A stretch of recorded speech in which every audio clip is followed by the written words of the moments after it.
Do you know how profitable it is to be a repairman in Pakistan? From the riveted gears, you can see the master's skill. Although this method is unprecedented, the repaired gears have never had any issues. For example, this car owner had a cracked gear. Buying a new gear would be very expensive. In such cases, they can only turn to this famous repairman. The first step for the master is to reassemble the broken teeth. He mainly checks the gap between the two pieces. This helps him grind and adjust the fracture surface. This way, the broken teeth can be on the same level. Using a square, the master measures the flatness of the shaft. Next, he grinds the end face of the broken teeth. This is to facilitate subsequent welding. While grinding, he leaves a bevel. Since riveting is required, he marks the necessary points on both sides. The master uses calipers and a square for precise measurements. This is crucial for the successful docking of the gear. He then fixes the end of the shaft on the table.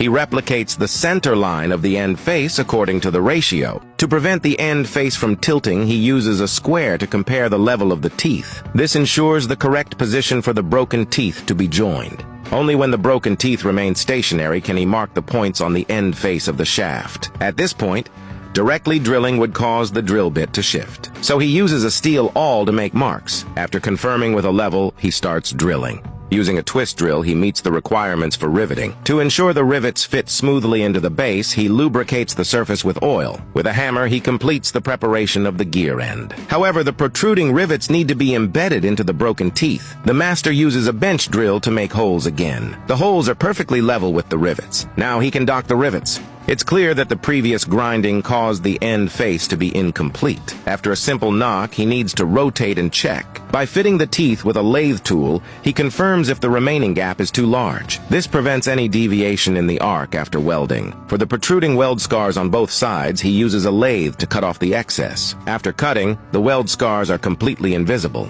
But because the height of the welded teeth is inconsistent, the sides need simple processing. After a simple rust removal by the master, the outer side of the gear still has an inner circular step. First, he processes the outer ring to be flat. For the newly welded tooth gap, he grinds the weld scars. Although the gear is repaired, the previous full welding of the broken teeth filled some holes in the outer ring. The master needs to use a mold to trace the surface. This helps mark the center point for drilling. Next, he uses a twist drill to restore it. With the help of the points, there is no deviation during drilling. This is the best repairman in Pakistan. Now the gear shaft is repaired and looks as good as new.